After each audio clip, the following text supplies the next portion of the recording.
Il-gvernijiet laburisti fis-snin 70 bidlu lil Malta f'pajjiż modern. L-arkitett tar-riformi kbar ekonomiċi u soċjali li pajjiżna għadda minnhom wara l-1971 kien il-Prim Ministru Dom Mintoff. Madwaru, Mintoff kellu kabinetti mill-aqwa ta' ministri ħabrieka li bil-fatti wettqu l-viżjoni ta' Malta l-ewwel u qabel kollox.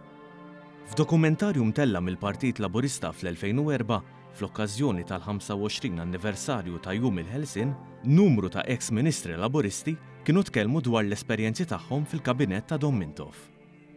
L-ex-ministru Filip Muscat jgħid li l-Partit Laburista kien jaf fejn irid jasal sa qabel l-elezzjoni ġenerali tal-1971.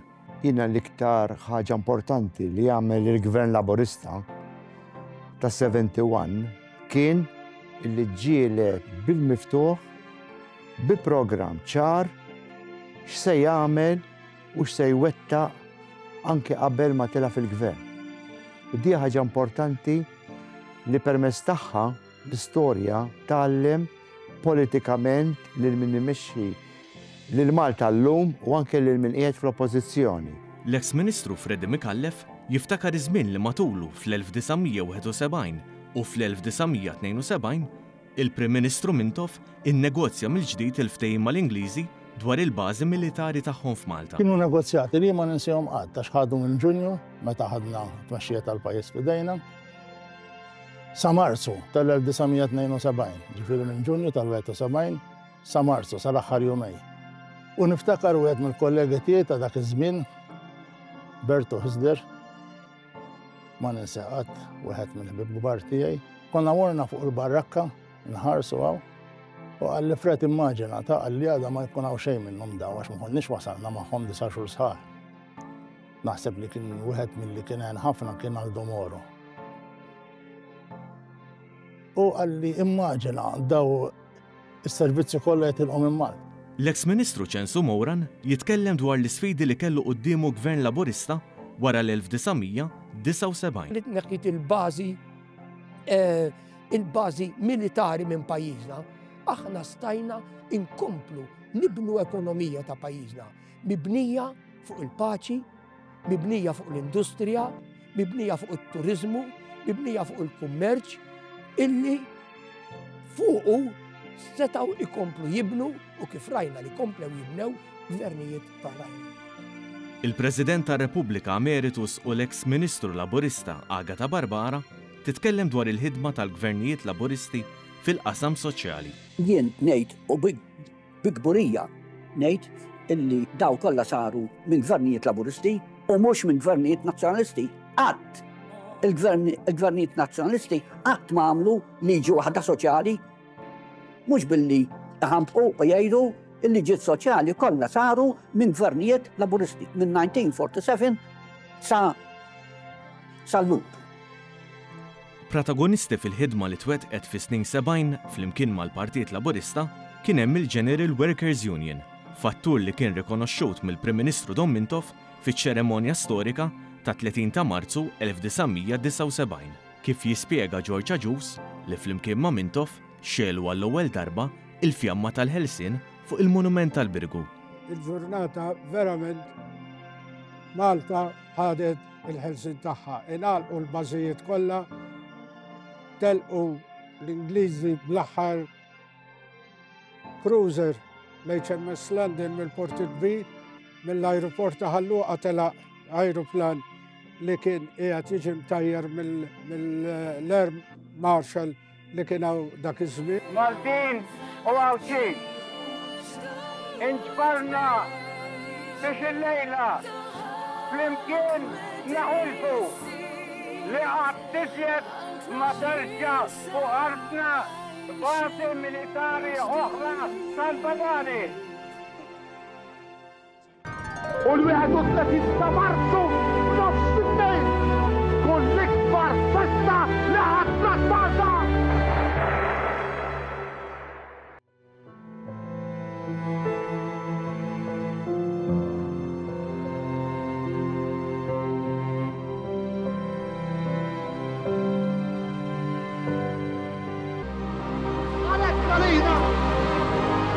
Sena 1979 وال31 ta' Marzu nofs il-lejl u l-ikbar festa li ħadd Malta.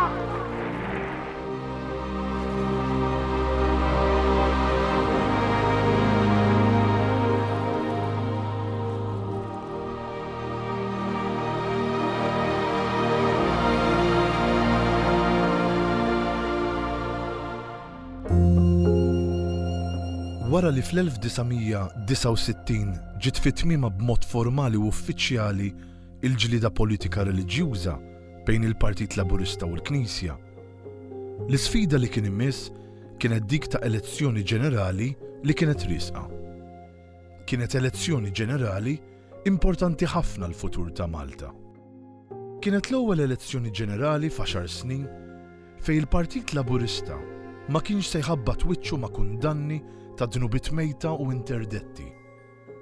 Malta kellha qudiema għażla kruċjali dwar il-futur kostituzzjonali, politiku u ekonomiku tagħha. Kienet ukoll elezzjoni fejn bl-għażla tagħhom il-Maltin u l-Awċin kienu se jiddeċiedu x'tip ta' soċjetà ridu jgħixu fiha.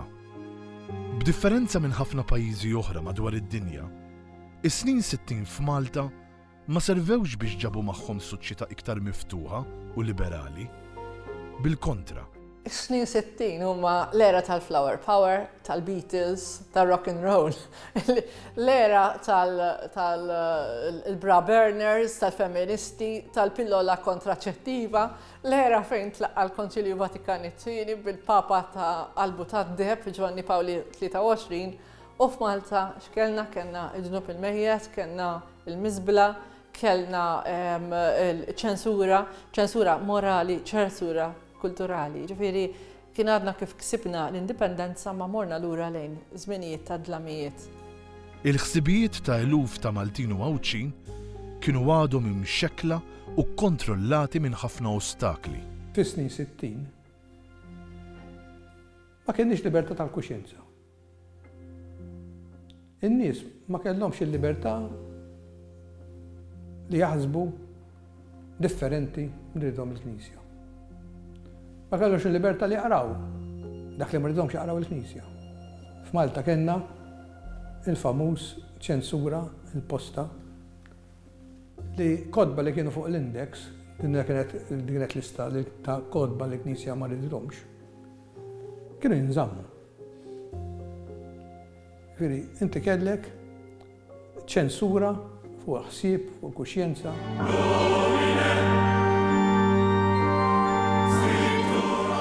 Sa snin 60, il-Knisja iżda ma kienx tindaħal biss dwar kif il-Maltin u Awċin kellhom jivvotaw fl-elezzjonijiet. Kienet tħoss li bid-dritt kellha tindaħal ukoll fuq x'tip ta' films kienu jaraw, li ma diski kellhom jindaqqu fuq ir-radju u anke fuq x'kellhom jagħmlu tfajliet Maltin u Awċin li kienu jiqpaw xebbiet. Fuq qudiemnet f'dan kollu kien hemm iż-żgħażagħ ħaddiema Ansara bil-gazzetta tagħhom Il-Ħaddiem. Iż-żgħażagħ ħaddiema Ansara kienu anki fetħu ċ-ċinema tagħhom fil-Ħamrun fejn kienu jintwerew films imsejħa Indaf u li l-familji setgħu jaraw ma' uliedhom bla biża' ta' xejn. Il-film li l-belt kien jintwera jew raħal ġdid jew taslima kien jintwera sħiħ, ġor raħal kien jitqasqas jew għawdex, l-bewsa kif se jersqu ċopp jaqta. Allura inti għandek biċċa popolazzjoni miexja u l-oħra mhijiex, il-maġġoranza mhijiex. Il-maġġoranza għadha taħt l-influss tal-Knisja. Għadha il-komunikazzjoni, kwistjoni ta' komunikazzjoni di għadha dejqa ħafna marbuta biss mal-pulptu. U l-moralità u anki talbu lil ħwienet biex ma jiqpawx ibijaw diski ta' dan il-grupp.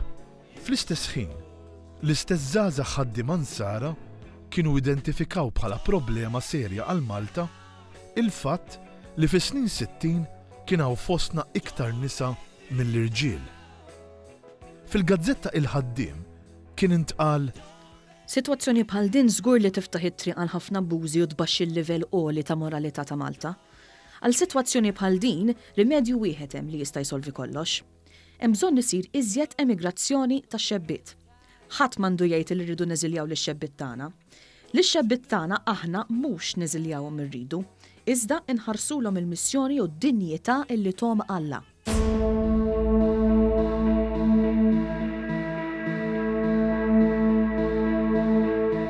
It-tmexxija tal-Knisja Maltija ta' snin 60 kienet ukoll imħassba b'mod qawwi fuq il-ħwejjeġ li kienu qegħdin jilbsu uħud minn nisa. Jiena fis-64 kont l-iskola sekondarja. Niftakar it-taqlib, niftakar it-tibdil fil-ħwejjeġ. Il-Knisja f'dal sabet assedjata mhux biss mill-Labour Party biex ngħidu hekk imma mill-kultura barranija li kienet tbiddel kif jilbsu. Il-pritki fuq l-art tal-ħlif kontra l-miniskirt ma kienux ta' żmien naħseb l-Labour Party, wara miniskirt u l-Labour Party kienu probabbli. Imma ġifieri kien hemm dat tibdil ta' dinja movimentata. Fil-gazzetta Il-Ħaddiem, il-pulizija kienu jintalbu jħarsu l-moralità bis-saħħa kollha wara li kien hemm xi tfajliet li telgħu fuq il-vapur Għawdex b'xorts qasir u l-biesi strapless. U wara li xi nisa marru jixtru f'Birzebbuġa u Paċeville libsin shorts. It-talba biex tkun imħarsa l-moralità fil-ħwejjeġ spiċċat saħansitra f'ħoġor il-Prim Ministru George Borg Olivier u l-kabinett tiegħu. Fitra lill-Prim Ministru f'Ġunju tal-1969, l-Arċisqof Mikil Gonzi kien kiteb: The deterioration in Maltese public morals during the past decade has been beyond thought possible. Morality is spiraling steadily downwards, and our Catholic traditions, many times extolled by the Holy Father, are being corroded by public, unashamed, unchecked laxity. Is-soluzzjoni ta' Gonzi lil Borg Olivier kienet li titwaqqaf sezzjoni speċjali fil-korp tal-Pulizija li x-xogħla kellu jkun biss li tħares il-moralità.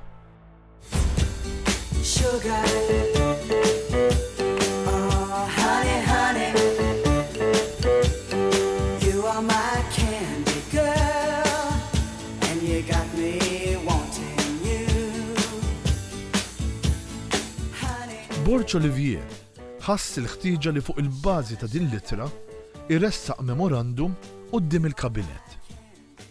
Il-Kabinett Nazzjonalista qabel li tinħareġ stqarrija dwar id-diċenza pubblika u li jiżdiedu l-pulizija fl-ases tal-lokalitajiet fejn fis-sajf kienu jinġabru ħafna nies. Tħejjew ukoll avviżi bitwissija dwar l-ilbies tat-two pieces u l-bikinis, ħwejjeġ tal-baħar li ħafna turisti li kienu jżuru Malta kienu jilbsu mingħajr ebda problema f'pajjiżhom. Il-Gvern Nazzjonalista kien jiġi kritikat iżda illi fil-waqt li tant kien jiftaħar li rid iħares il-moralità, ħalla jinġibed f'Malta il-film Hieronymus Markin li kien fih xeni ta' nisa rwenin u qatti sessuali u saħansitra tneħħit statwa tal-Madonna fir-ramla l-ħamra f'Għawdex biex minfloka tpoġġiet statwa ta' Alla Falz. People say love is here to stay. Hooray for the birds and the bees. I'm a fool, maybe, but I don't mind chalk with my cheese.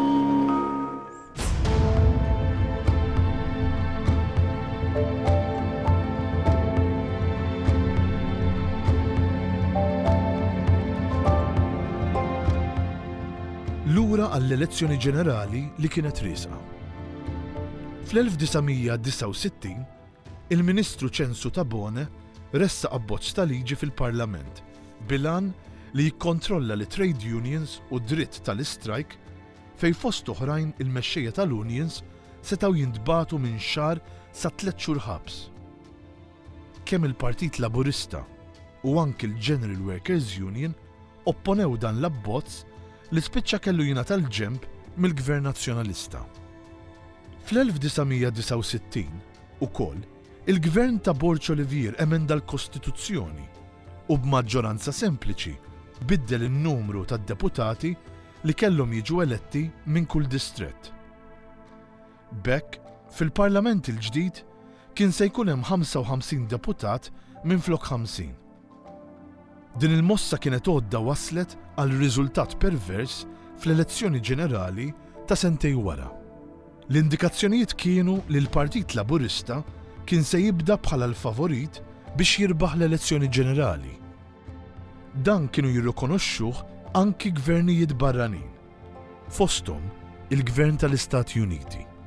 Tant li f'nota li l-President Amerikan Richard Nixon f'Ġunju tal-1970 il-konsulent tiegħu għas-Sigurtà Nazzjonali Henry Kissinger tkellem dwar il-ħtieġa li l-Amerikani u l-Ingliżi jaħdmu flimkien mill-qrib biex Don Mintoff ma jsirx Prim Ministru.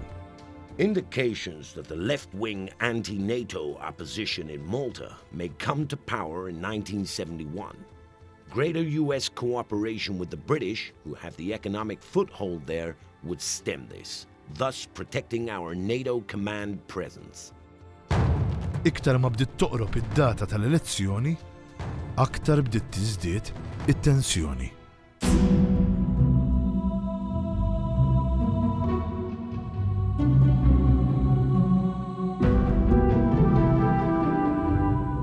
Fl-aħħar seduta tal-Parlament fit-22 ta' April 1971, id-deputat nazzjonalista Ferdinand Gallia saħansitra attakka lid-deputat mexxej tal-Partit Laburista Anton Buttigieg blid twila tal-metall li kienet tintuża għal batteriji tal-karozzi, kompluta bit-terminal, il-vit u l-iskorfina, wara li dan kien għadu kif ikkritikah f'diskors li jagħmel ftit qabel. Fil-5 ta' Mejju tħabbar li l-elezzjoni ġenerali kienet se ssir fit-12, 13 u 14 ta' Ġunju.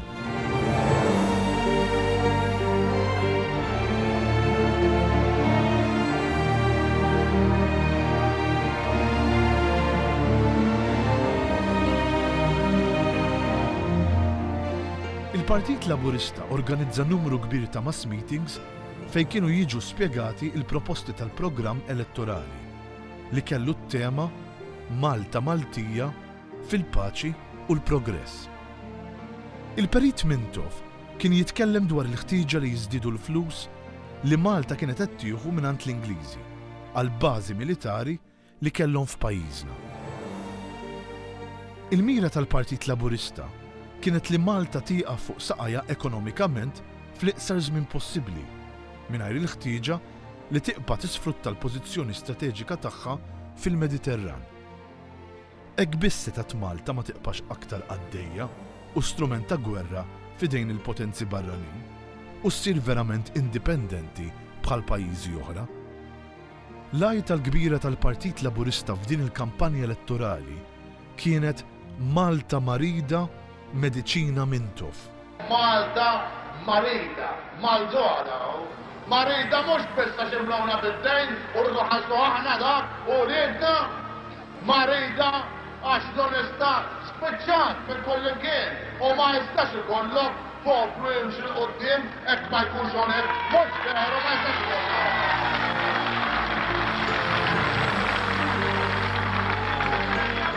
Marida, għax dawna neħħu kwalunkwe sens ta' ġustizzja fl-amministrazzjoni.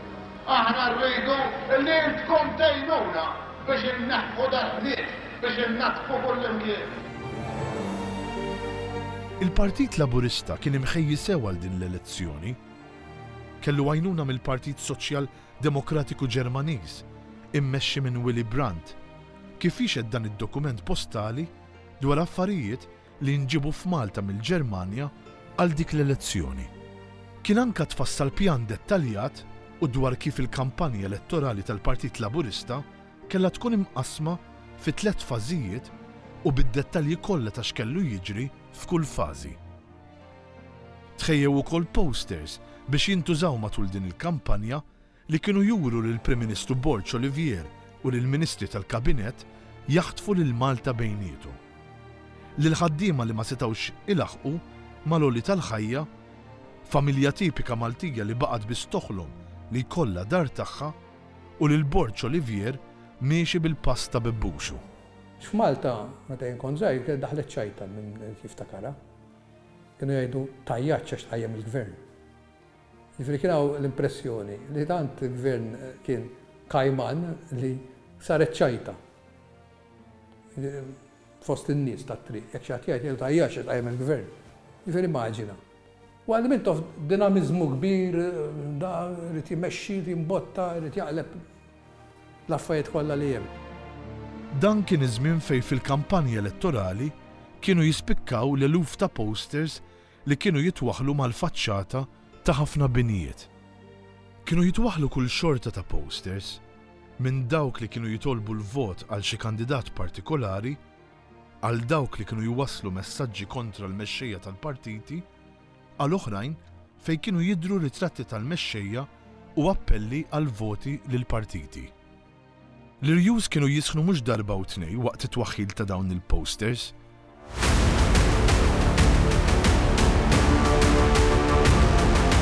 Hekk ġara fil-lejl ta' bejn id-9 u 10 ta' Ġunju tal-1971 f'Taslima. Grupp ta' partitarji nazzjonalisti kienu qegħdin iwaħħlu l-posters fi triq Kamenzuli meta kellhom argument jaħraq ma' Anthony Rose Bajjada, koppja bitwemmin laburista li tfaw attakkati u msawta. Ir-raġel sofra daqqata fl-ixkun u daqqata ħadida, waqt li l-mara spiċċat b'36 punt f'imniħra u xoffita. Kienu 93% ta' dawk li kellhom dritt tal-vot li fi 3 ijiem tal-elezzjoni marru jivvotaw.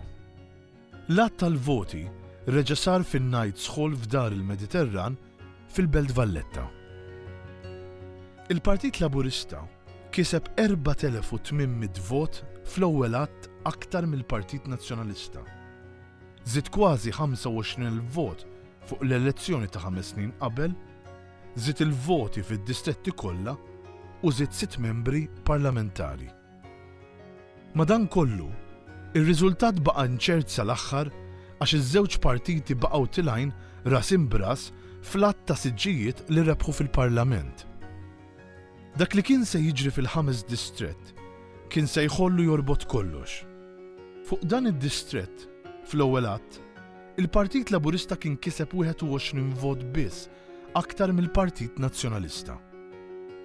Fil-proċess ta' trasferiment tal-voti, imbagħad numru ta' voti li intirtu mill-kandidat Laburista in-Nutar Giuse Abela minant kandidat nazzjonalista għamlu d-differenza kollha u l-Partit Laburista rebaħ l-elezzjoni ġenerali b'maġġoranza ta' siġġu wieħed. F'għażla libera wara snin ta' ndħil morali, Malta kellha mill-ġdid Gvern Laburista. At this election there has been freedom of conscience, that the people have been allowed to choose freely. The people have chosen again the Labour Party. Il-Perit Domintov kien il-Prim Ministru l-ġdid ta' Malta.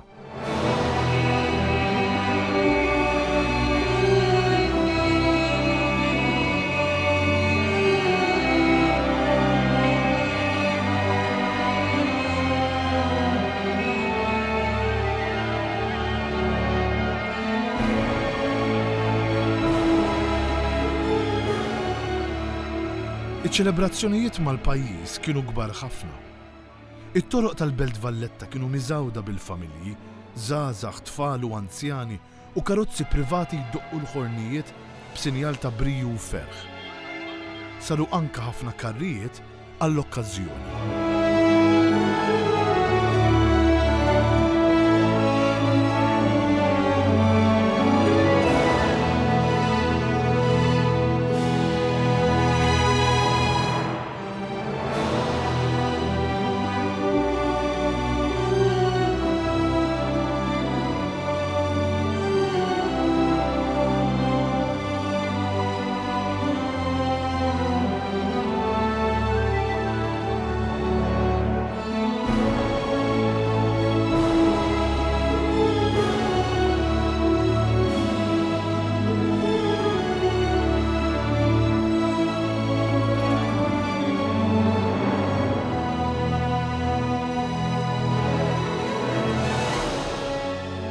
Il-ħamis 17 ta' Ġunju 1971.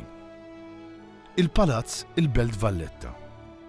Dom Mintoff ħal ġurament ta' Prim Ministru u wara mar il-Berġa ta' Ragona illi sa dak iż-żmien kienet isservi bħala l-uffiċċju tal-Prim Ministru.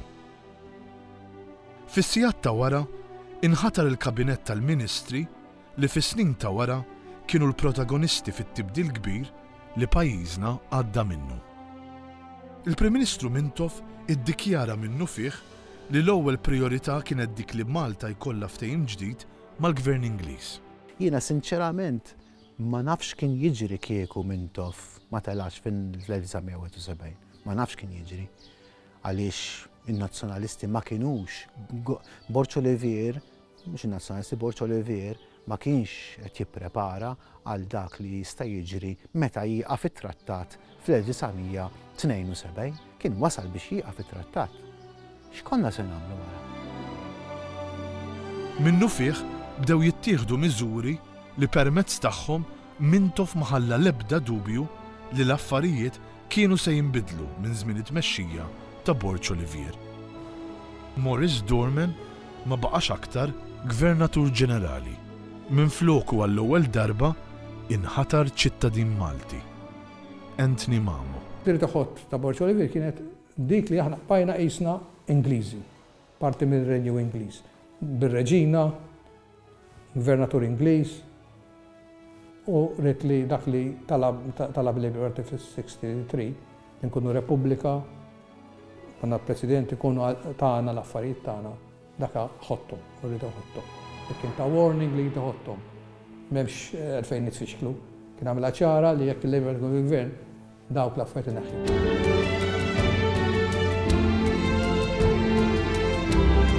Il-Gvern Laburista ġdid keċċa minn Malta lil kap tal-forzi tan-NATO fil-Mediterran, l-Ammiral Gino Birindelli. U n-NATO mexxew il-kwartieri tagħhom minn Malta għal Napli. Lejn l-aħħar ta' Ġunju, il-Gvern ħabbar li ma kinux se jidħlu aktar bastimenti tal-gwerra Amerikani tas-Sixth Fleet f'Malta.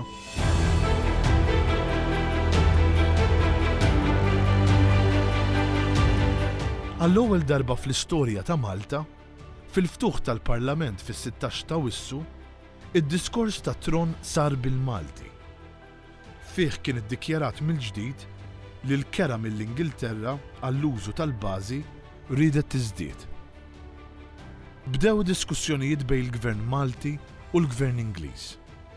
Il-Prim Ministru Dom Mintoff beda jitlob lill-Ingliżi bi 20 u 30 miljun lira sterlina fis-sena. Min-naħa tal-Gvern Ingliż kienet imexxi n-negozjati is-Segretarju tal-Istat tad-Difiża, Lord Carrington, li żar pajjiżna l-bosta drabi għal taħdidiet mal-Gvern Malti.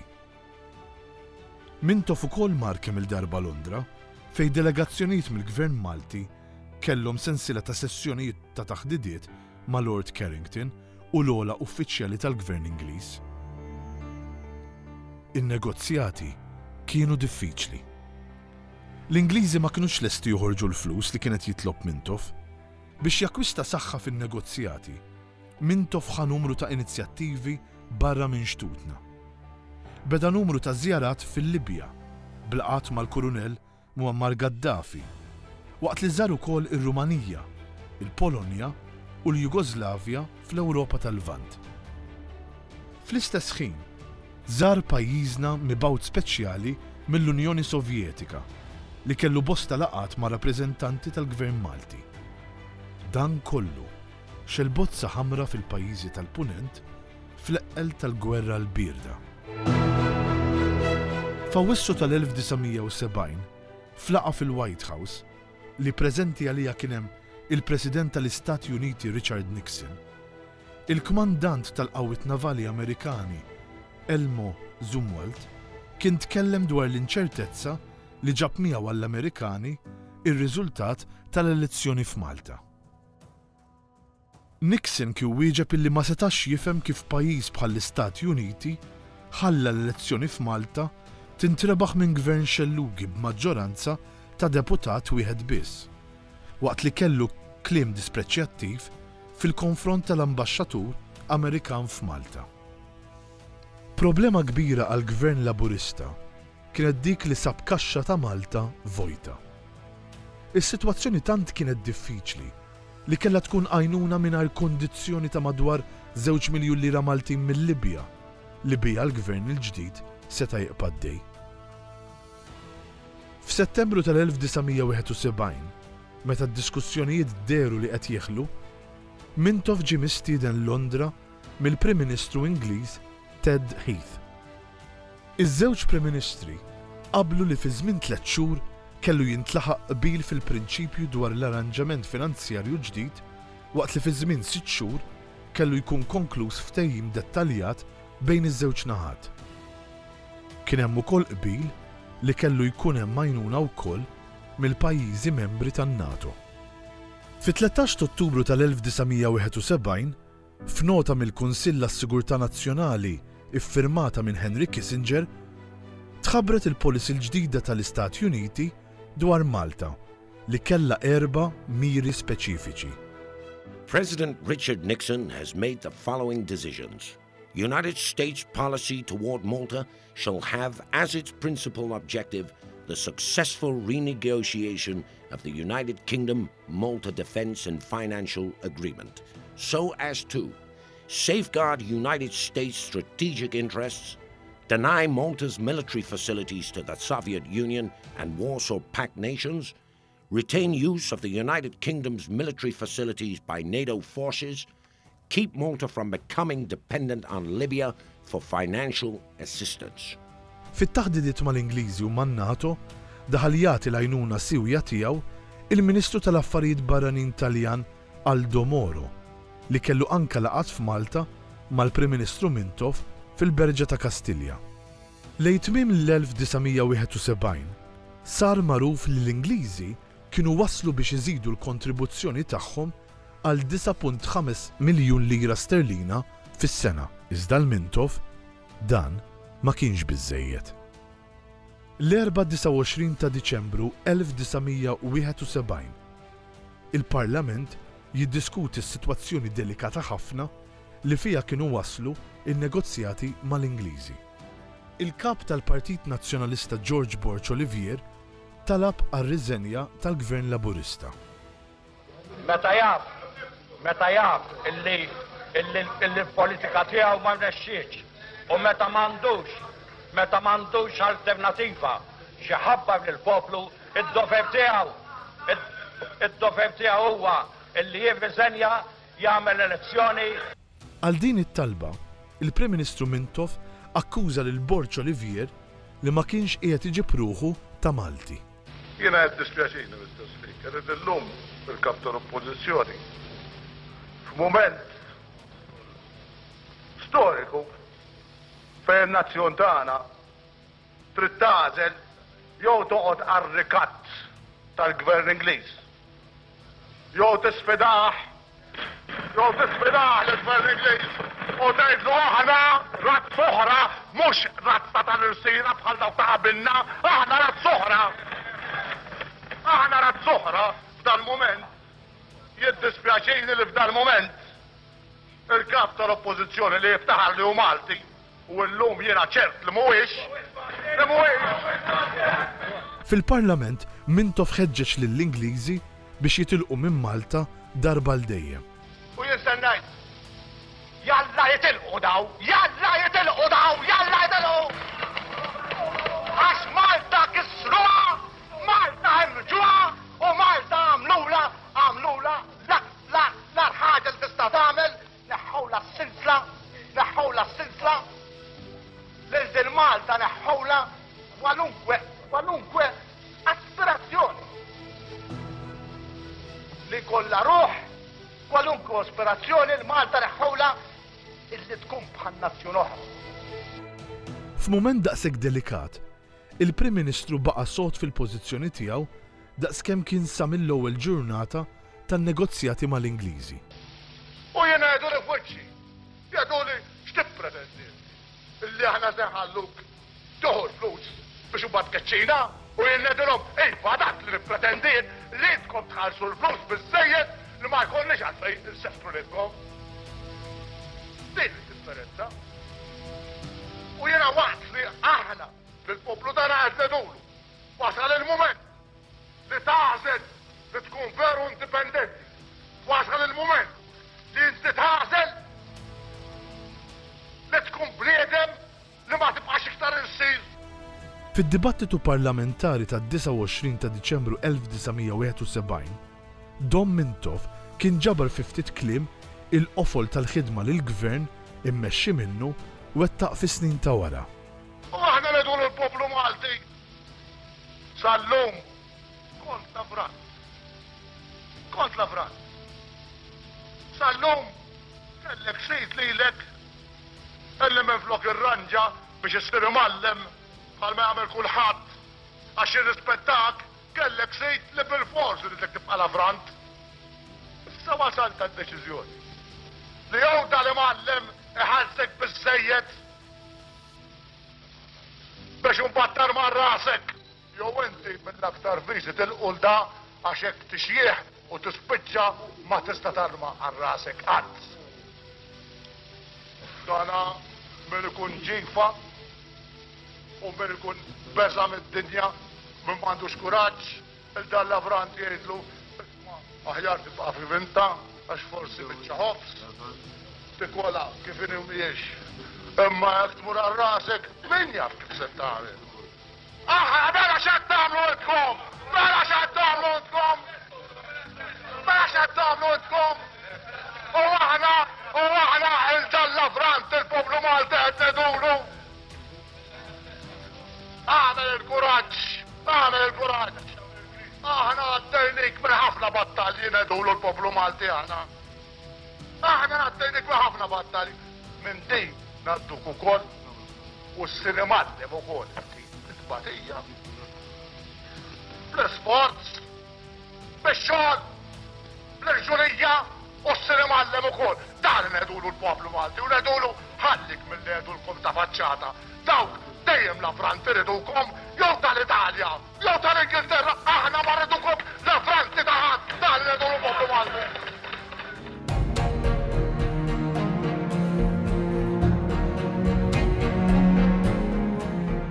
Fil-Parlament, Mintoff ta' ultimatum lill-Ingliżi biex jitilqu minn Malta fi żmien 24 siegħa. L-Ingliżi, kif rid il-Prim Ministru Malti, bdew iżarmaw il-bażi militari minn Malta. Ridu jittestjaw lil Mintoff, ridu jaraw jekk kienx qed jibblafja. Lord Carrington kien stqar li 24 siegħa iżda ma kinux biżżejjed għaliex l-Ingliżi kellhom bżonn 3 xhur biex jitilqu minn Malta l kollox sa tmiem Marzu tal-1972. Not prepared to pay the £4.25 million. But what about getting out by tomorrow? Well, it would of course be impossible to get out by tomorrow. There are 3,500 British troops, there are 4,500 dependents, there is an enormous amount of equipment, and I would judge that it will take about 3 months to do that, and we shall withdraw in an orderly fashion. Biex jiġġustifika l-irtirar minn Malta, Lord Carrington qal li Malta kienet tilfet l-importanza strateġika tagħha fil-pjanijiet tal-Ingliżi. What is the importance of Malta strategically to Britain? Malta has, of course, diminished very considerably in strategic importance to the British ever since the end of the war and the loss of the empire and the independence of the Commonwealth.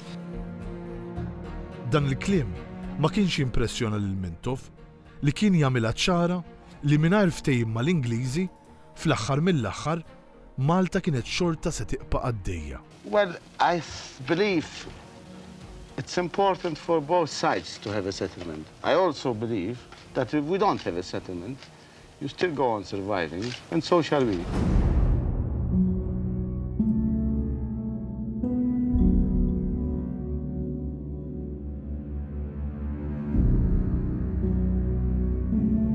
Tul dan iż-żmien kollu, f'Malta kienet għaddejja kampanja qawwija ta' biża' fejn fil-gazzetti, partikolarment dawk ta' Mabel Strickland, il-Maltin kienu qegħdin jiġu mwissija dwar l-eluf ta' impjiegi li setgħu jintilfu u dwar kemm Malta kienet se titlef miljuni jekk l-Ingliżi kienu se jitilqu.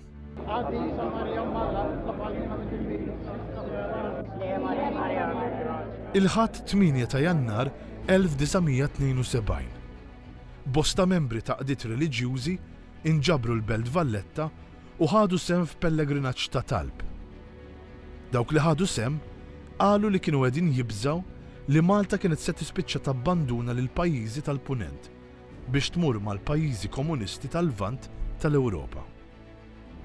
Min-naħa tiegħu, il-Partit Nazzjonalista wissa li kien se jżomm lill-gvern responsabbli jekk jinxteret id-demm għaliex il-Maltin iqumu kontra l-preżenza ta' soldati barranin li setgħu jiġu u jokkupaw pajjiżna minflok l-Ingliżi, mingħajr ma kellhom ebda dritt li jagħmlu dan. Fl-istess ħin, waqt illi l-Ingliżi kienu qegħdin jitkellmu dwar kif skont huma l-importanza strateġika ta' pajjiżna kienet naqset, is-sitwazzjoni f'Malta spiċċat fiċ-ċentru ta' ittri li l-Prim Ministru Ingliż Edward Heath u l-Prim Ministru Malti Dom Mintoff kitbu lill-President Amerikan Nixon. Min-naħa tiegħu, Nixon tkellem dwar dak li kienet jiġri f'Malta f'telefonata fl-ewwel jum tal-1972 ma' Henry Kissinger. Sa dan it-tant, minkejja li l-affarijiet kienu laħqu punt daqshekk kritiku, it-taħdidiet bejn Malta u l-Ingilterra komplew b'sensiela ta' laqat f'Villa Madama f'Ruma, bis-sem ta' Aldo Moro. Kif kiteb snin wara l-Avukat Ġenerali Edgar Mizzi, li flimkien ma' Joe Camilleri s-Segretarju Privat u d-Deputat John Dalli kienu dejjem jakkumpanjaw lill-Prim Ministru Malti, mhux darba u tnej li kien hemm mumenti ta' tensjoni qawwija. During the fourth meeting in Rome, NATO Secretary General Joseph Luntz supported Lord Carrington's views on certain rights he was demanding for the British forces in Malta. That is what we always did in the Far East, said Luntz, intervening in an argument. Shut up, roared the Mintoff 3 or 4 times, as Luntz tried to justify his statement. I am not here to discuss what you did in your former colonies, and unless you shut up, I shall leave the room. Luntz had no option but to shut up. It-taħdidiet f'Ruma iżda reġgħu ma waslu mkien. Biex joħolqu aktar diffikultajiet lil gvern Laburista, l-Ingliżi ħarġu l-avviż tas-sensi lil kważi 6,000 Maltin impjegati magħhom. F'Malta, l-appoġġ lill gvern Laburista iżda baqa' dejjem wieħed qawwi u ħafna Maltin u Għawċin kienu jidħlu l-Belt Valletta b'mod regolari biex juru l-appoġġ tagħhom lill-Prim Ministru Mintoff. Lejn nofs Marzu tal-1972 imbagħad, biqbil ma' Lord Carrington, Mintoff bagħat lill-Avukat Ġenerali Edgar Mizzi lejn Londra, li b'konsultazzjoni sħiħa mal-istess Prim Ministru għamel 10 tiem ta' daħtidiet intensivi, 9 sigħat kuljum, ma' uffiċjali tal-Ministeru tad-Difiża Ingliż. Fl-eqqel ta' dawn in-negozjati jibsa, fil-21 ta' Marzu tard bil-lejl, Malta ntlaqtet minn terremot li kellu qawwa ta' 4.5 fuq l-iskala Richter u li kellu l-epiċentru tiegħu lejn Sqallija. Ħafna Maltin ħarġu barra fit-toroq imwerwrin bil-ftit sekondi ta' teżżiż li redu lil pajjiżna.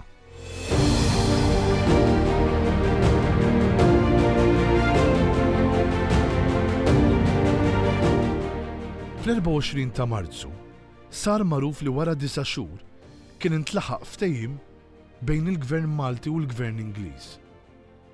F'Malta kien hawn ċelebrazzjonijiet kbar u sens ta' tama ġdida. Il-Prim Ministru Mintoff mar Londra biex flimkien ma' Lord Carrington jiffirma b'mod formali il-ftehim il-ġdid. Iċ-ċerimonja uffiċjali saret il-ħadd 26 ta' Marzu fit-3 ta' wara nofsinhar f'Marlborough House.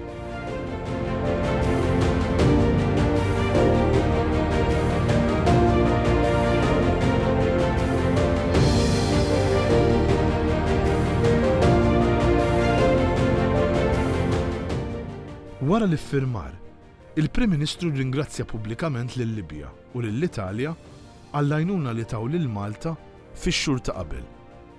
I might as well say now, and say it publicly, that had it not been for the great help which were given on the one hand by the Libyans to be able to survive while negotiating, and on the other hand by the Italians to obtain from Britain and her allies the conditions we have today, I do not think the agreement would have been reached. Anke jekk dan kien ftehim storiku, dakinhar tal-iffirmar Mintoff kellu ħarstu fuq l-1979, meta Malta kellha ssir pajjiż ekonomikament u politikament indipendenti bil-fatti. We shall only get what we want in 7 years' time. That is when Malta becomes economically independent and politically independent, in the sense that there will be no base belonging to nobody.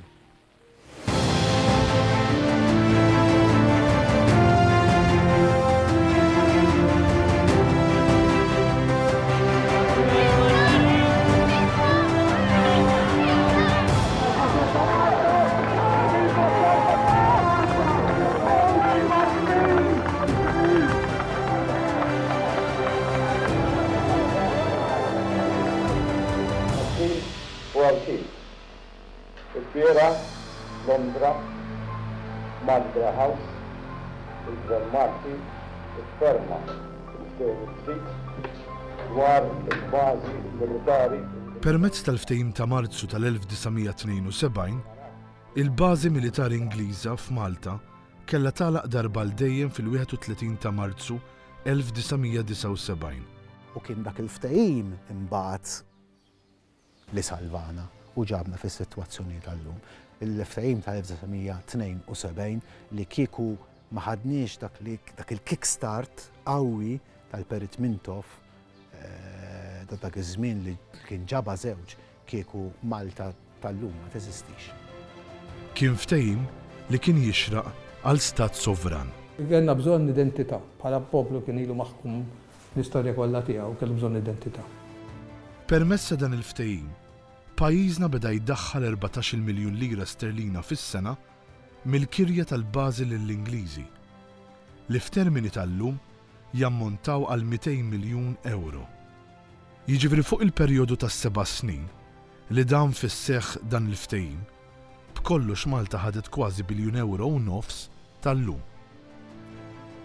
Riżultat tal-istess ftehim, il-Gvern Malti kien sejħu lura qatt ta' postijiet li sa dak iż-żmien kienu jintużaw mill-Ingliżi. Fl-1964, bl-indipendenza, is-sovranità ta' pajjiżna baqgħet imxelfa. Il-partijiet immarkati bl-iswed fuq din il-mappa ta' Malta huma l-koll żoni li wara l-indipendenza baqgħu ikkontrollati mill-Ingliżi.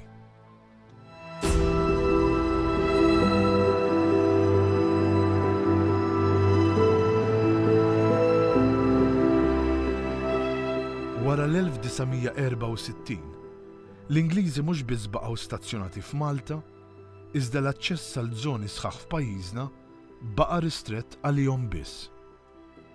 L-ajruport ukoll baqa' kontrollat mill-Ingliżi.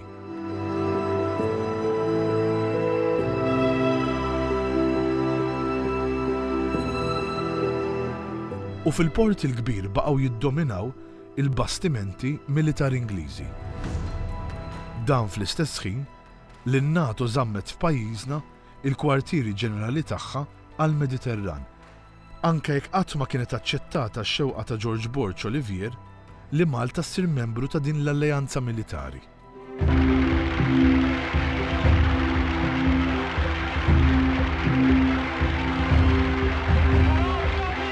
Il-ftehim ta' Marzu tal-1972 kien wieħed storiku. Pajjiżna kien għamel rebħa kbira. Mhux ta' bxejn li f'Malta il-poplu laqa dan il-ftehim b'sodisfazzjon qawwi ħafna. Kien il-ftehim illi offra l-pedamenti li permezz tagħhom Gvern Laburista fis-snin ta' wara biddel lil Malta f'pajjiż ġdid u modern. Iċ-ċelebrazzjonijiet kienu kbar. Dom Mintoff intlaqa minn folo l-kbar hekk kif wasal lura Malta u mar il-Parlament. Għal ħafna Maltin u Għawċin, Dom Mintoff kien is-salvatur ta' pajjiżu. U hemmhekk ingħata t-titlu li jixraqlu Salvatur ta' Malta. Għax fil-fatt hekk kien realment Salvatur ta' Malta. Li għal dak iż-żmien kienet letteralment hekk. Għax Malta ma kienitx issalva mingħajr dak it-trattat ta' boost qawwi.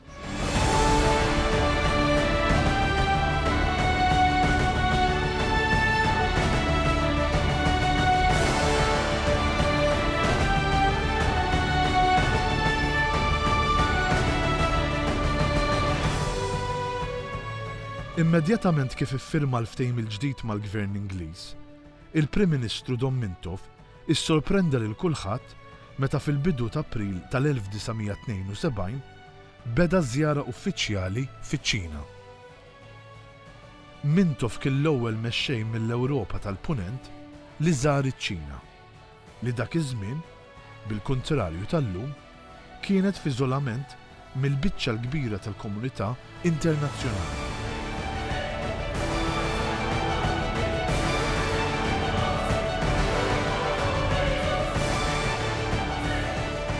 Xahar u nofs biss qabel kien żar iċ-Ċina l-President tal-Istati Uniti Richard Nixon.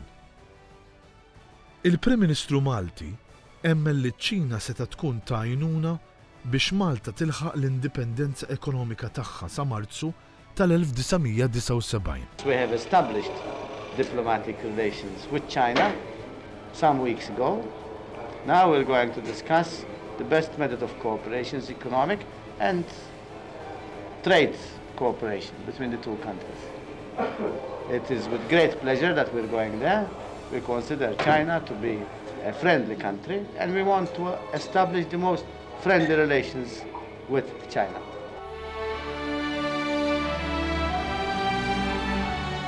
Mintoff dam kważi ġimagħtej fiċ-Ċina u kellu laqat mal-ogħla awtoritajiet, fosthom il-Prim Ministru Ċiniż Zhou Enlai.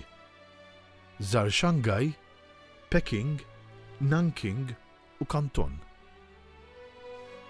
F'Peking ingħata merħba minn madwar 100,000 persuna li mlew it-toroq li minnhom għaddiet il-karozza li fiha kien Mintoff. Fit-8 ta' April 1972, Malta u ċ-Ċina ffirmaw ftehim ta' kooperazzjoni ekonomika li permezz tiegħu Malta kisbet għajnuna ta' 17 miljun lira sterlina bla imax, mifruxa fuq 6 snin, li f'termini tal-lum jammontaw għal 220 miljun euro. Dawn il-flus ingħataw mingħajr ebda kundizzjonijiet. Il-Gvern Ċiniż anke qabel li jibgħat f'Malta esperti biex jgħinu lill-Gvern fi proġetti ta' żvilupp differenti. Iċ-Ċina, eventwalment, anki fetħet ambaxxata f'Malta. Il-Partit Nazzjonalista mill-Oppożizzjoni ħareġ qatta bla ħabel kontra li pajjiżna jkollu relazzjonijiet diplomatiċi maċ-Ċiniżi. Qal li pajjiżna kien se jsir kolonja Ċiniża u li l-ġurnali nazzjonalisti kienu jgħidu li ċ-Ċiniżi jgħixu ħajja ta' klieb u qishom tiġix frazzett.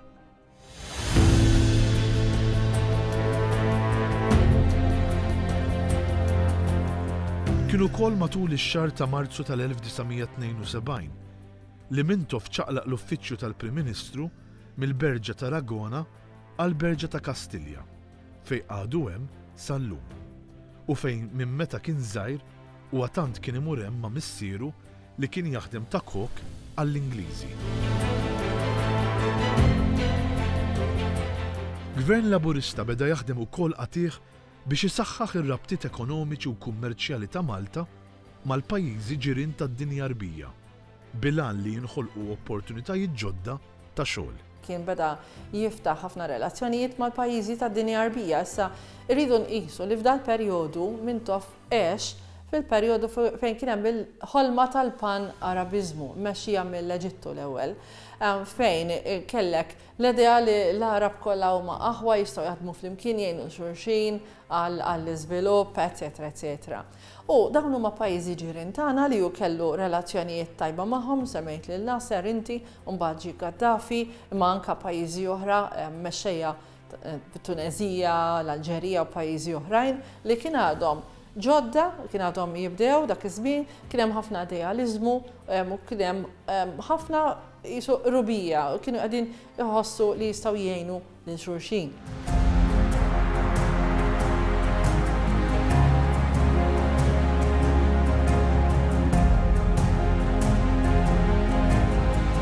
Wara snin sħaħ ta' ekonomija bbażata fuq il-preżenza tal-bażi militari, Gvern Laburista ħtieġlu joħloq mix-xejn l-infrastruttura neċessarja biex jibda jqajjem l-ekonomija.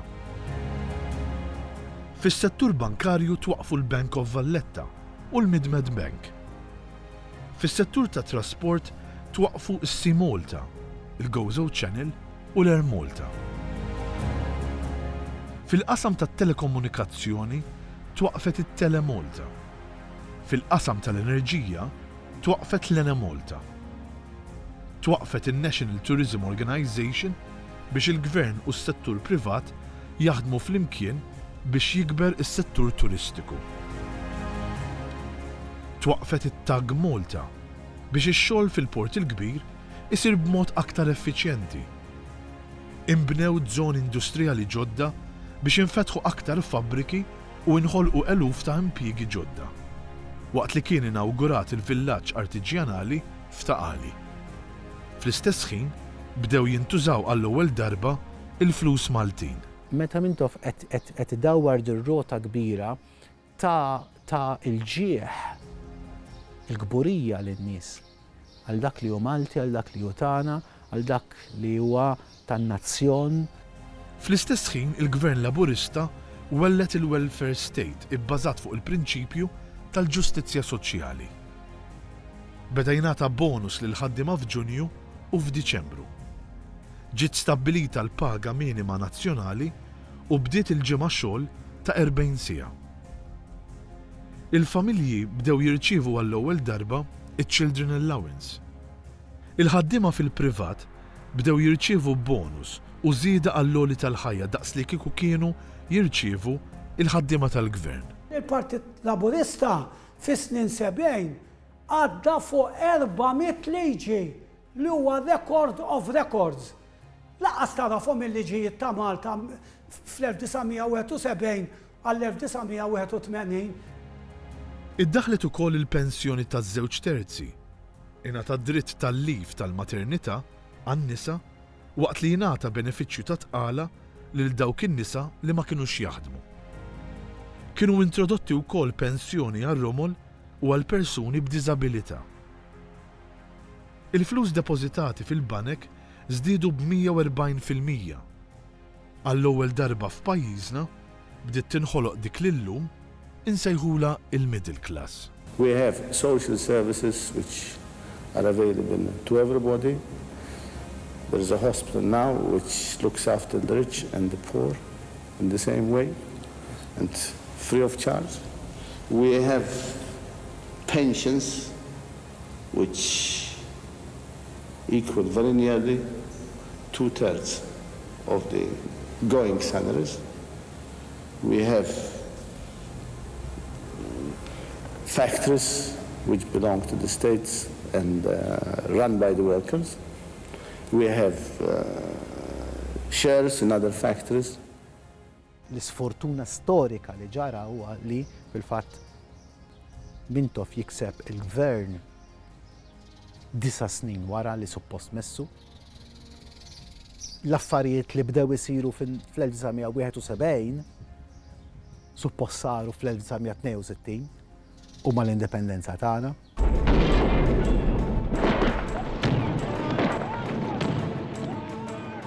Is-sinifikat ta' dawn il-kisbiet jikber fid-dawl tal-fatt illi wara l-gwerra tal-Jom Kippur bejn il-pajjiżi Arab u Iżrael, id-dinja, Malta inkluża, ħabtet wiċċa ma' kriżi fil-prezzijiet taż-żejt li bejn l-1973 u l-1974 olew bi 300%.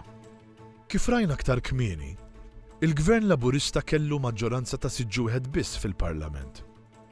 Sena u nofs wara l-elezzjoni ġenerali tal-1971, fil-bidu tal-1973, Angelo Camilleri, magħruf bħala l-Bedeq, deputat Awċi elett fisem il-Partit Laburista, kien avviċinat darbtej u mwiet 30,000 lira Maltin u 60,000 lira Maltin rispettivament jekk iwaqqa l-Gvern.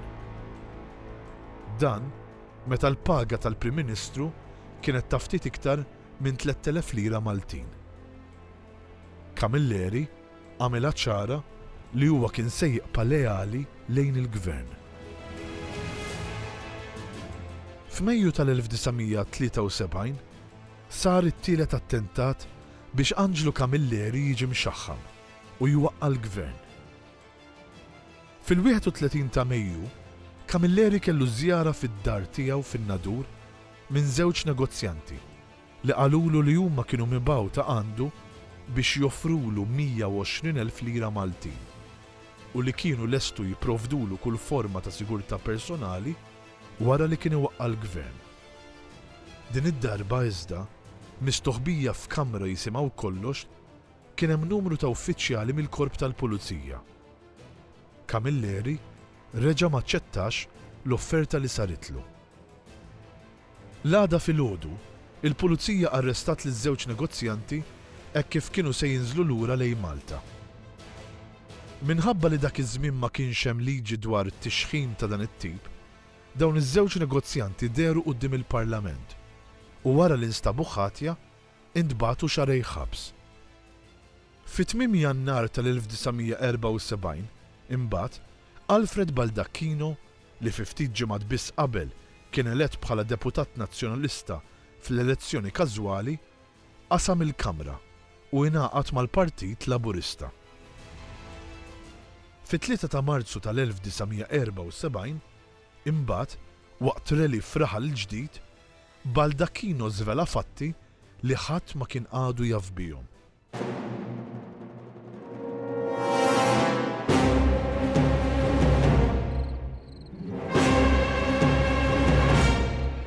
Għalli fis-7 ta' Jannar ta' dik l-istess sena, waqt laqa tard filgħaxija fl-uffiċċju ta' deputat nazzjonalista fit-triq San Federico fil-Belt Valletta, ippreseduta minn Luis Gallia u li damet sejra 4 sigħat, kien hemm qbil li jkun iffirmat dokument fejn il-maġġoranza assoluta tad-deputati nazzjonalisti talbu lil kap George Borch Olivier biex jirriżenja.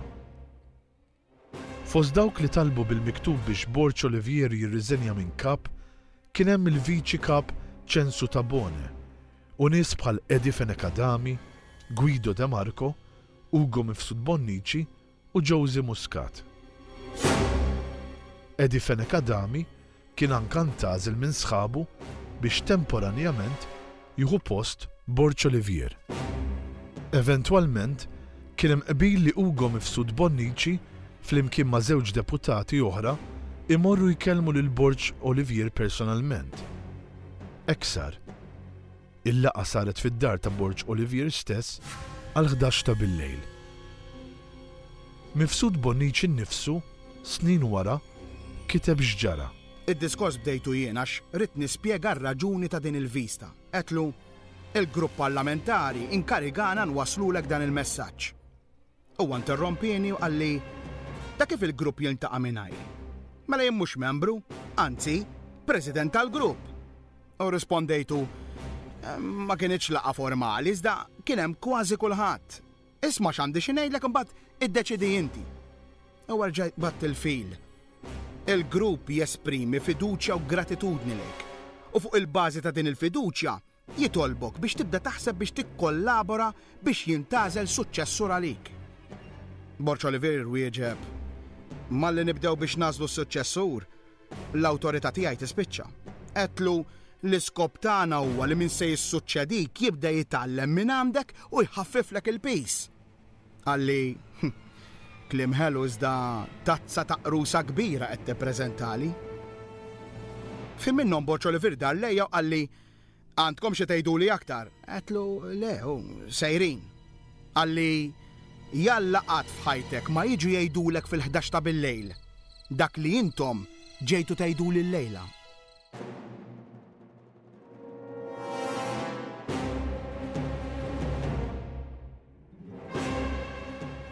Fit-12 ta' Jannar imbagħad saret laqa ta' 6 sigħat tal-grupp parlamentari kollu tal-Partit Nazzjonalista fid-dar ta' Guido De Marco fil-Ħamrun, fejn kien preżenti Borċ Olivier.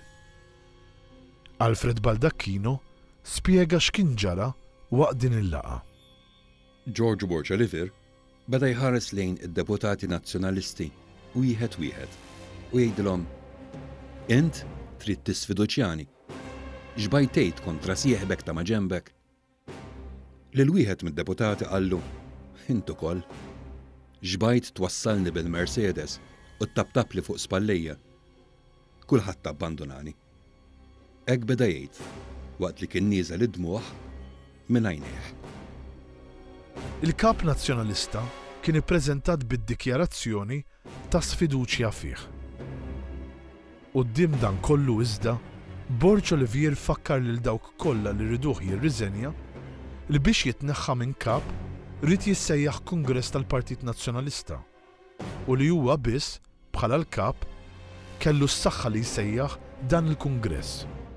Borċ Olivier żamm qiebes u wera li ma kienx se jċedi u li anke kien lest li jwassal għal qasma fil-Partit Nazzjonalista. F'dawn iċ-ċirkostanzi il-pressjoni kontra tiegħu ma jingħad.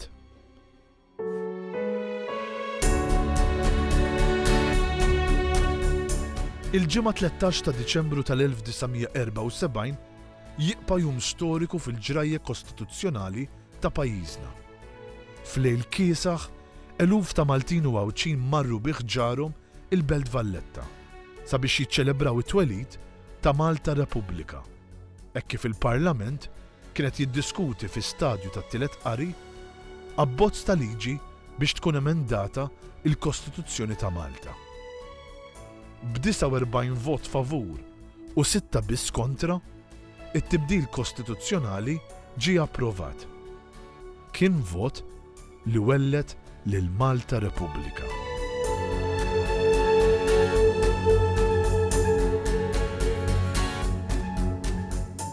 Kien biss il-kap tal-oppożizzjoni George Borċ Olivier u 5 deputati nazzjonalisti li votaw kontra li Malta ssir Repubblika. Sir Anthony Mamo inħatar bħala l-ewwel President ta' Malta.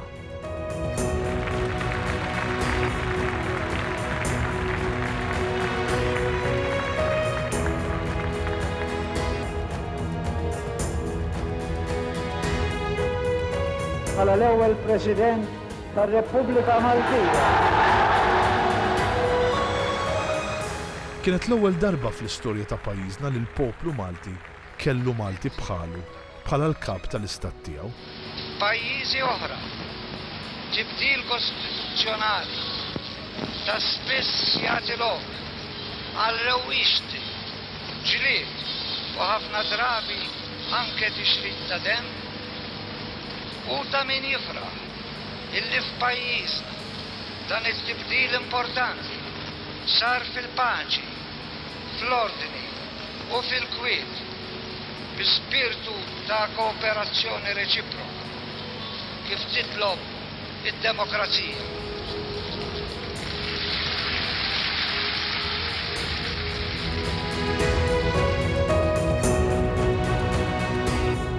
Malta kellha għall-ewwel darba wkoll kostituzzjoni infassla mill-Maltin għal Maltin.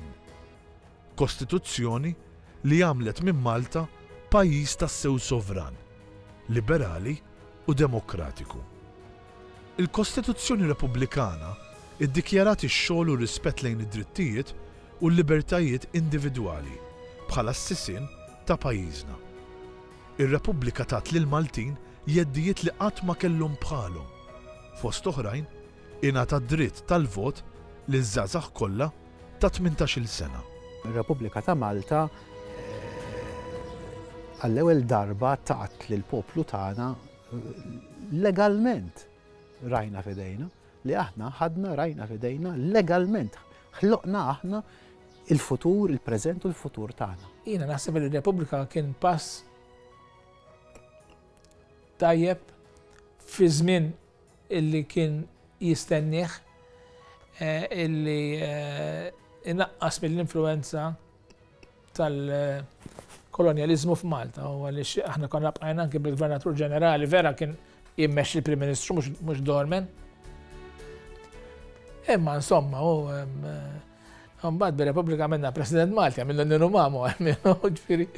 Il-Gvernatur Ġenerali kien ġie sar Malti, issa sar il-President ta' Malta. U sar wieħed minna. Mhux jiġi ħadd u jgħidilna x'għandu jkun tajjeb għalina u ħażin, kif kien jagħmlu l-gvernaturi, li r-reġina ma kellna xejn speċjali kontra tagħha, imma ma kienx verament dak li kellha jkollhom il-Maltin, għaliex aħna ridna ninqataw minn dina li nħarsu lejn l-Ingilterra f'kollox. U li saqajna isiru dajfa għax tidher ir-reġina. Aħna ridna naħsbu moħħ Malti, x'inhu ta' interess għalina. Għalhekk minn Malta l-ewwel qabel kollox, x'inhu ta' interess għalina. Waqt li kienet iġib tibdil kbir ekonomiku u kostituzzjonali, il-Gvern Laburista beda wkoll idaħħal drittijiet ċivili ġodda. Fi Jannar tal-1973 l-omosessualità ma baqgħetx meqjusa bħala qatt kriminali. Fil-Parlament, il-kelliema nazzjonalisti qalu li l-persuni omosessuali kienu persuni morda u li l-omosessualità seta' titfejjaq u li kienu se jimxu ma' dak li tgħid ir-reliġjon Kattolika. Min-naħa tagħhom fitra pastorali l-isqfijiet kienu qalu li l-omosessualità kienet dnub serju ħafna u appellaw għat-talb. Sentej wara, fl-1975, iddaħħal iż-żwieġ ċivili. Għall-Partit Nazzjonalista din kienet liġi li ma kienx hemm bżonna u l-Gvern kien akkużat li rid jaqleb in-natura taż-żwieġ ta' taħt fuq. Il-Knisja kienet qalet li din il-liġi kienet se tpoġġi f'periklu l-istabbiltà tal-familja Maltija u sar talb biex ikun imħares il-valur Kristjan taż-żwieġ. Fl-1975 ukoll tneħħiet l-immunità li l-Arċisqof kien igawdi minn proċeduri kriminali, waqt li l-Knisja ma baqgħetx tgawdi minn l-eżenzjoni mill-ħlas tal-income tax. Fl-istess sena, it-tfin fiċ-ċimiterju tal-Addolorata ma baqax ristret biss għal min kien Kattoliku u seta' jibda jindifen fih kulħadd.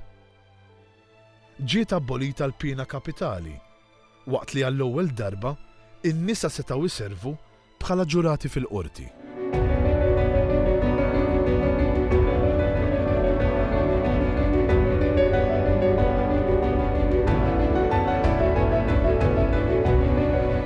Kisba sinifikanti li għamlet Malta fuq livell internazzjonali fl-ewwel leġislatura ta' Gvern Laburista kienet relatata mal-Konferenza ta' Helsinki. Din il-konferenza li damet għaddejja għal sentej bejn l-1973 u l-1975 kienet intenzjonata biex tnaqqas it-tensjonijiet tal-Gwerra l-Birda. Malta saħqet illi fil-konferenza kellhom jinstemaw il-veduti tal-pajjiżi tal-Mediterran li ma kinux ġew mistiedna għall-konferenza. Riżultat ta' dan, il-gvernijiet tal-Alġerija, it-Tunezija, l-Eġittu, il-Marokk, is-Sirja u l-Iżrael ingħataw l-opportunità li jindirizzaw il-konferenza. Eventwalment, Malta resqet working paper quddiem il-konferenza fejn fost oħrajn ipproponiet li l-Ewropa kellha tkun kontinent indipendenti miż-żewġ superpotenzi u li titwaqqaf Federazzjoni Euro-Qarbija.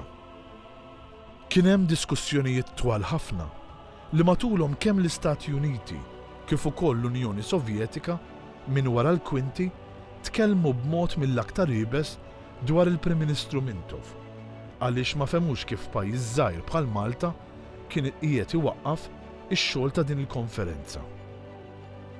Eventwalment, f'Lulju tal-1975, meta kien iffirmat il-ftehim finali, kien hemm qbil li l-pajjiżi firmatarji inaqsu l-forzi armati fil-Mediterran, jaħdmu favur il-paċi f'dan ir-reġjun u jkabbru l-oqsma ta' kooperazzjoni fl-imkien.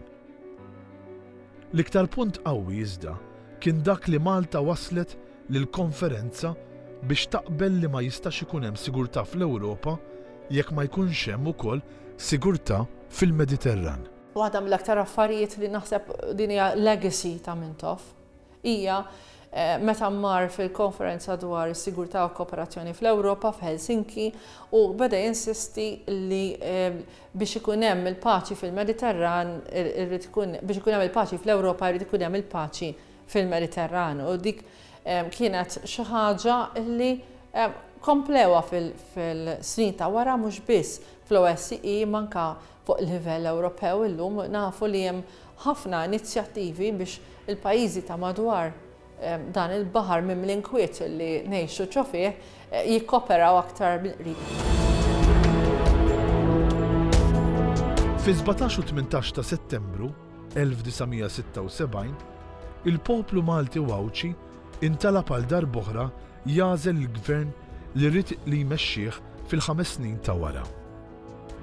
Karatteristika li ddominat mill-ġdid matul din l-elezzjoni kienu l-ħafna posters politiċi li twaħlu fit-toroq u anki mal-faċċati ta' djar.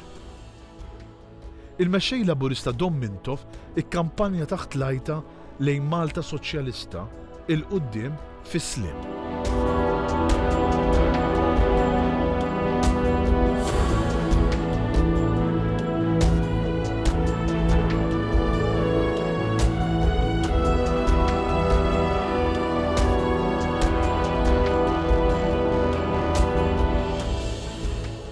Mintoff niżel anka fit-toroq biex jiltaqa' mal-Maltin u l-Awċin. Il-Partit Laburista kien ipinġi lil Borċ Olivier bħala bniedem li telef id-direzzjoni u lill-Partit Nazzjonalista bħala partit mifrud.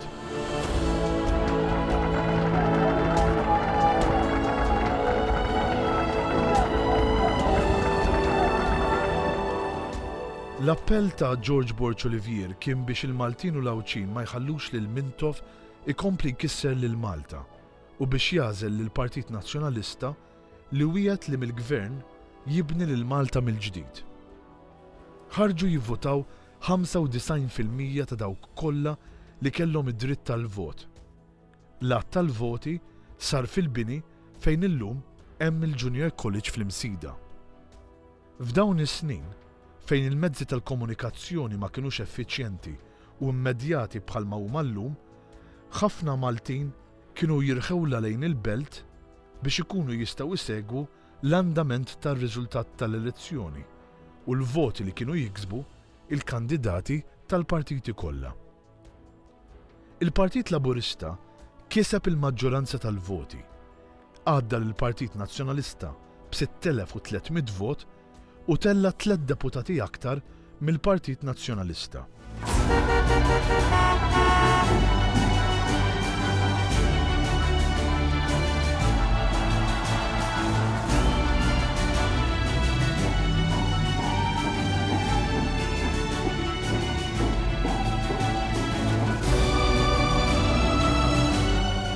Iċ-ċelebrazzjonijiet fit-toroq kienu kbar. Ħafna żejnu l-vetturi tagħhom posters ta' Mintoff u ta' kandidati Laburisti u ħarġu jiċċelebraw fit-toroq. Kienet l-ewwel darba li l-Partit Laburista fl-istorja tiegħu rebaħ 2 elezzjonijiet ġenerali konsekuttivi.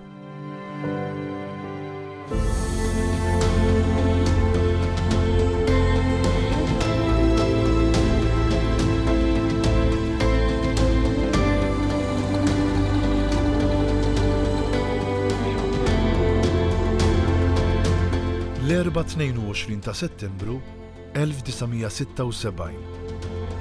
Il-Palazz tal-President, il-Belt Valletta. Jiena, Dom Mintoff, solennement naħlef li nkun tassew fidili u leali lejn il-poplu u r-Repubblika ta' Malta u l-Kostituzzjoni tagħha.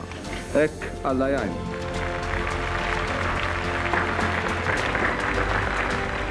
Dom Mintoff, ta' 60 sena, jinħatar Prim Ministru għat-tielet darba fil-karriera politika tiegħu u għat-tieni darba konsekuttiva wara rebħa konvinċenti mill-Partit Laburista fl-elezzjoni ġenerali li saret ftit tal-jiem qabel. Fl-1976, Mintoff kien fl-aqwa tal-karriera politika tiegħu. Wara li fl-1972 innegozja ftehim ġdid mal-Ingliżi dwar l-użu tal-bażi militari tagħhom f'Malta, il-Gvern Laburista uża l-enerġija kollha tiegħu biex iħejji lil Malta bl-aħjar mod għal meta din l-istess bażi kellha tingħalaq fil-31 ta' Marzu 1979.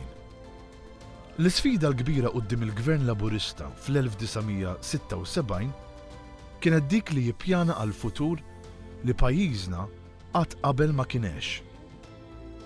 Il-Maltin u l-Lawċin kien se jkollhom għall-ewwel darba rajhom f'idejhom u kienu se jkunu huma u ħadd iktar li jiddeterminaw il-futur ta' art twelidhom.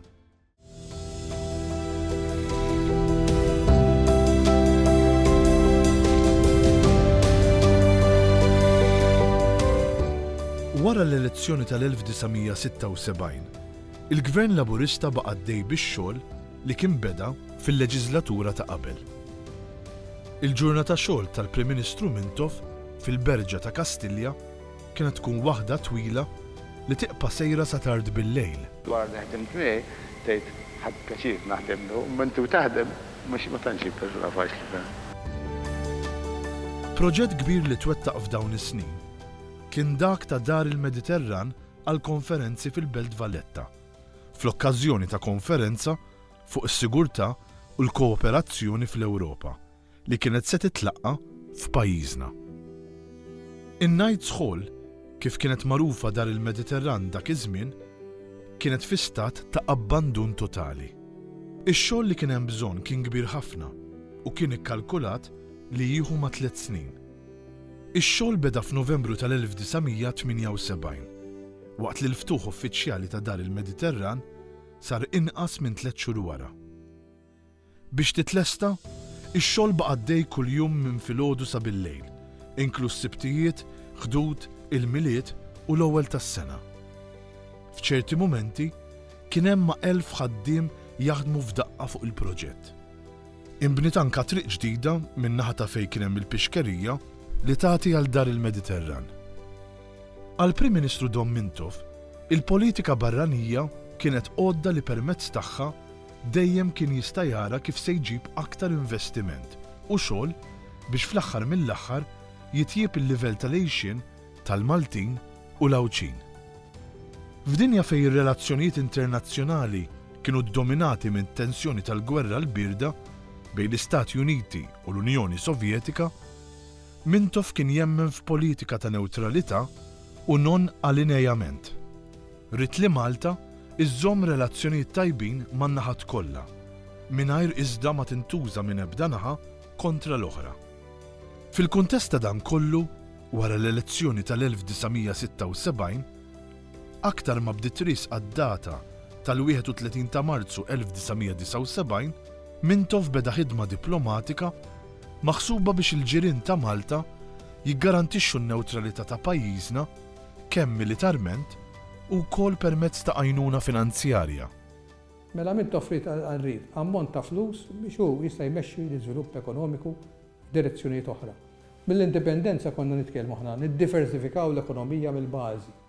Borċu Olivier ma kellux il-qisu u l-gabinet tiegħu ma kellhomx dik il-dinamizmu biex jagħmlu għadi.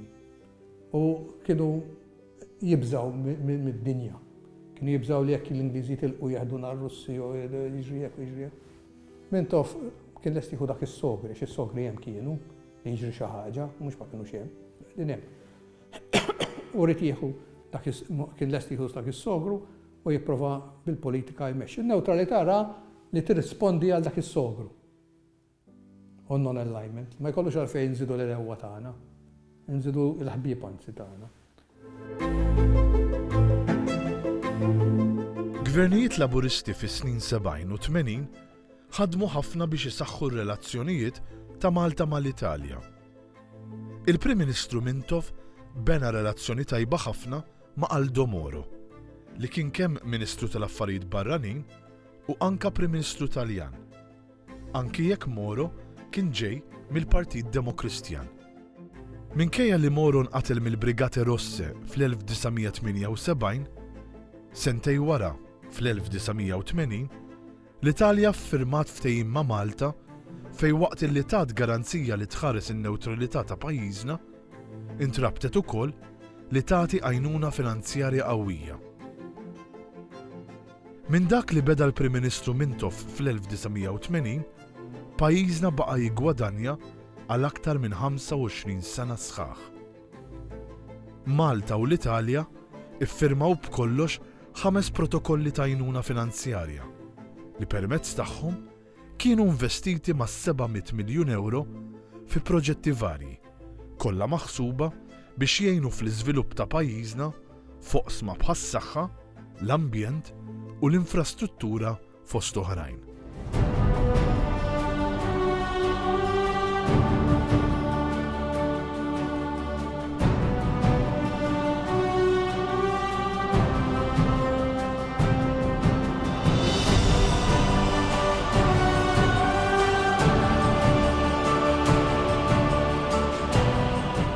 Sa dan it-tant kien wasal il-moment tal-appuntament mad-destin għal Malta.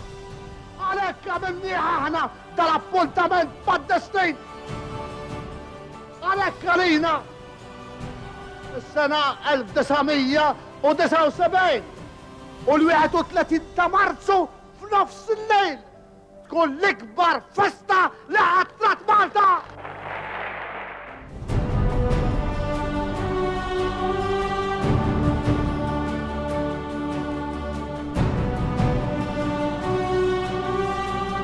Il-maltemp li ħakem il-Gżejjer Maltin fil-għaxija nhar is-Sibt 31 ta' Marzu tal-1979 ma qatax qalb il-Maltin u l-Awċin. Il-festi u ċ-ċelebrazzjonijiet kienu konċentrati fit-3 tibliet tal-Kottonera.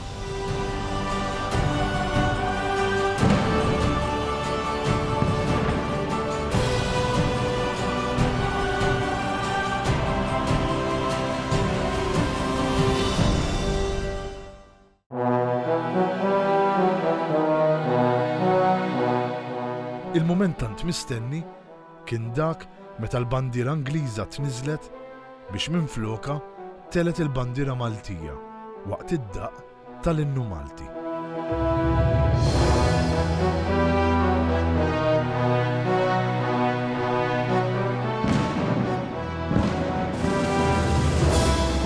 Il-bandiera Ingliża tniżlet mill-Baħr Ingliż David Gilchrist wara li l-Pulizija Malti Richard Cauchi tas-salut. Il-Baħr Ingliż imbagħad geżwer il-bandiera u ħabidej Carmel Boxall, impjegat mad-Dipartiment tax-Xogħlijiet Pubbliċi. Il-bandiera Maltija ittellet minn Alfred Xwiereb u welder it-tarzna fost ċabċib kbir. Wara, il-Prim Ministru Dom Mintoff u George Agius, is-Segretarju Ġenerali tal-General Workers Union, xelu l-fjamma tal-ħelsien fuq il-monument ġdid fil-Birgu, xogħol l-iskultur Anton Agius, li anka ddisinja l-istatwi tal-bronz li jinħadmu l-Italja u anka poġġew il-fjuri. Il-President tar-Repubblika Anton Buttigieg indirizza lin-Nazzjon Malti. Aħna miġburin hawn il-lejla biex naħilfu laqgħat tiżjed ma jkun hawn bażi militari barranija fartna u li Malta tibqa' dejjem Repubblika ħielsa, immexxija mill-Maltin għal Maltin. Għalkemm is-serijietna ġġieldu u xerdu demmhom, pajjiżhom baqa' fortizza. Kemm jisbaħ Malta tal-lum, Repubblika ħielsa mibnija fuq ix-xogħol. Illum huwa l-bidu ta' żmien ġdid fil-ġrajja ta' Malta.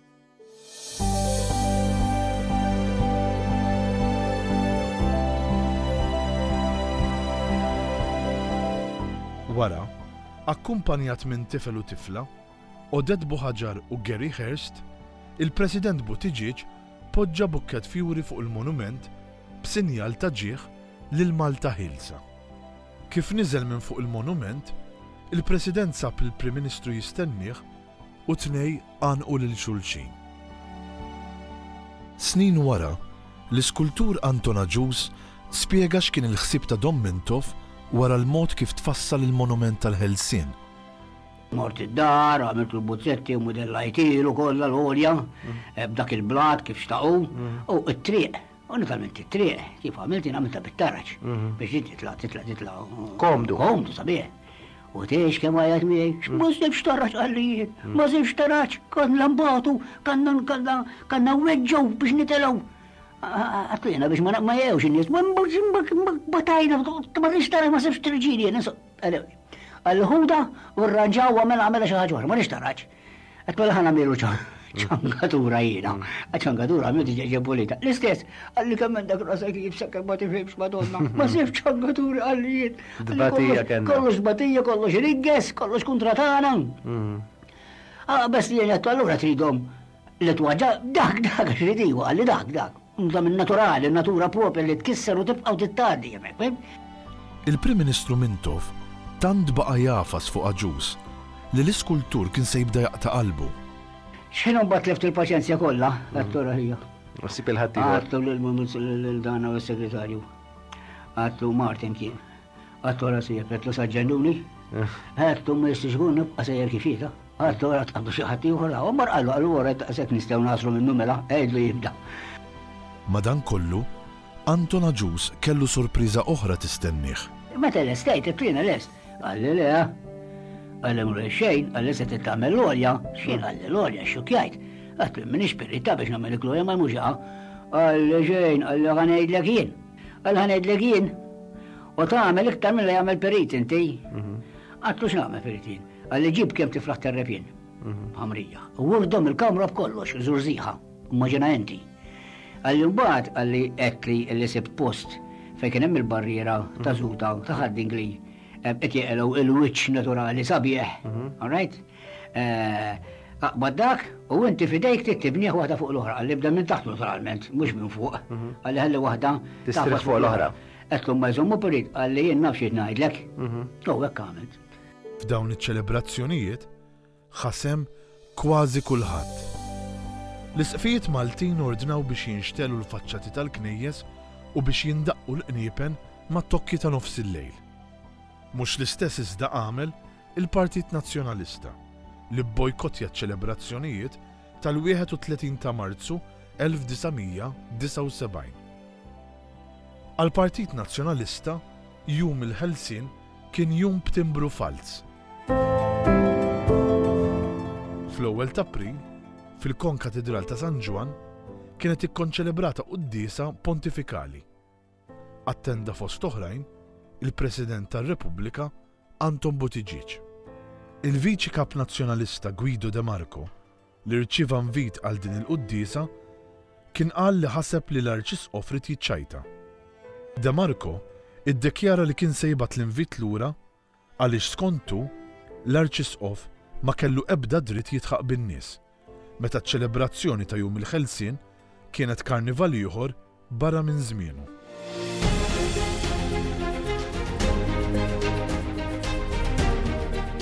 Fl-għodwa tal-ewwel ta' April 1979 ħalla l-port il-kbir l-aħħar vapur tal-gwerra Ingliż l-HMS London.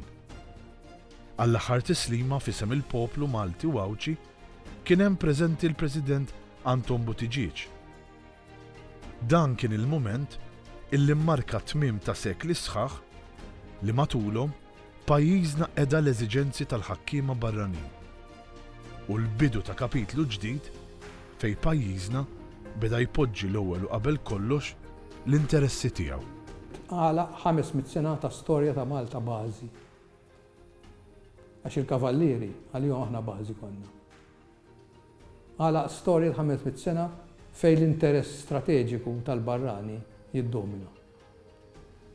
Fejn id-dipendenza fuq xlest li jonfoq għaw Malta dil-potenza barranija li jkun hawn. Spiċċa.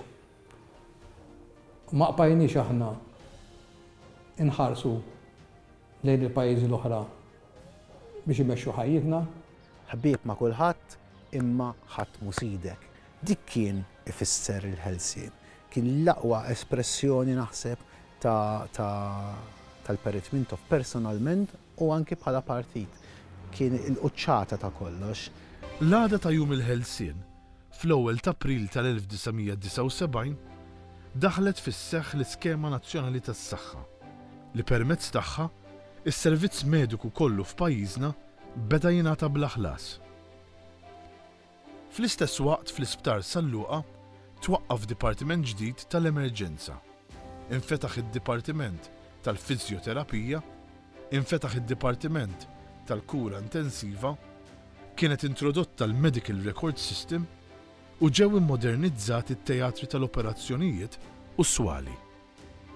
Bdew isiru f'Malta operazzjonijiet li qabel kienu jsiru biss barra minn xtutna. Infetħu 7 ċentri tas-saħħa u mbnew sptar ġdid tal-maternità u sptar ġdid tat-tfal li ssemma għal-Kering Grek. Fl-1975 kien iffirmat ftehim bejn Malta u r-Renju Unit u li minnu benefikaw aktar minn 15,000 pazjent Malti u Awċi u li għadu fis-seħħ sal-lum. Fil-qasam edukattiv, Gvern Laburista żied l-età obbligatorja fl-iskejjel għal 16-il sena. Twaqfu 11-il skola ta' snajja. Infetħu ma' 66 skola tal-kindergarten u nfetħu il-junior lyceums. In-numru ta' turisti li żaru pajjiżna fis-snin 70 kien 4 darbit aktar mis-snin 60, waqt li dħul mit-turiżmu żdied b'10 darbiet.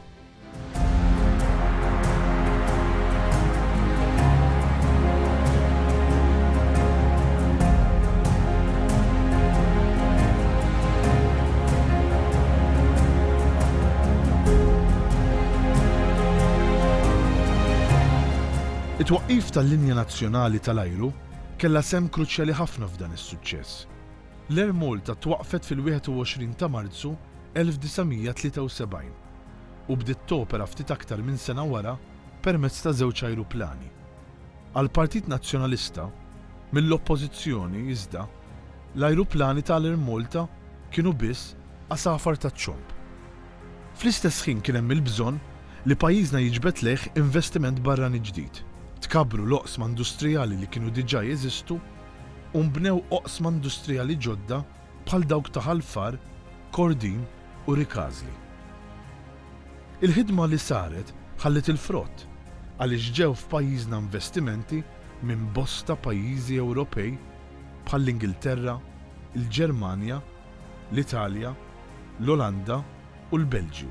Mintoff ħoloq industrija biex fabbriki dak iż-żmien kienu biex jagħmel diversi affarijiet kemm biex ikattar il-ġid imma anke biex joħloq emanċipazzjoni fost in-nisa. Għaliex il-fabbriki l-iktar workforce kbir tagħhom kienu nisa li ħarġu mid-dar jaħdmu.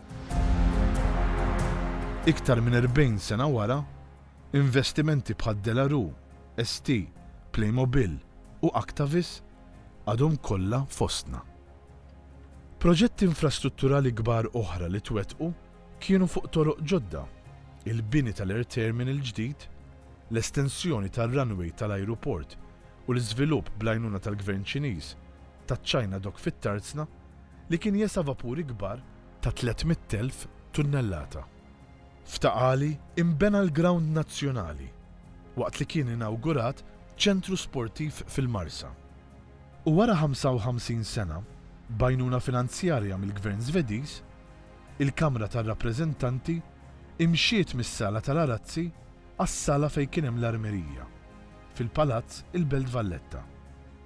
Is-seduti tal-Parlament damu jsiru hawnhekk għal kważi 40 sena. Twaqfet l-Awtorità tad-Djar u nbnew mal-5200 flats u djar u nħarġu għall-offerta ma' 3800 plot. Gvern Laburista ta' snin 70 kompla wkoll ix-xogħol biex jeqret ħafna slums u minflok inbnew appartamenti ġodda.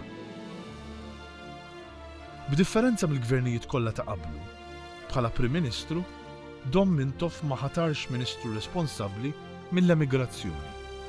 Mill-1975 il-qudiem, il-popolazzjoni ta' Malta reġgħet bdiet tiżdied.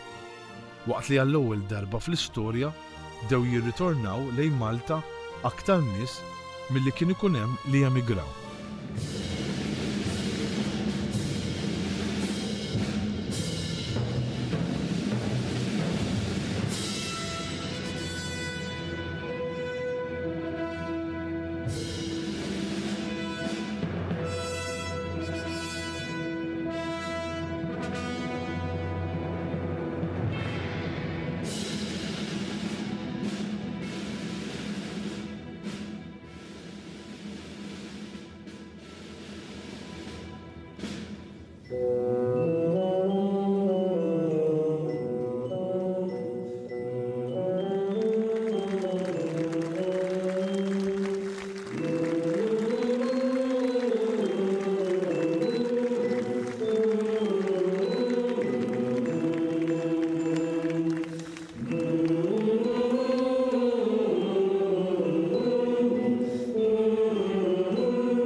U l-31 ta' Marzu nofs il-lejl kun l-ikbar festa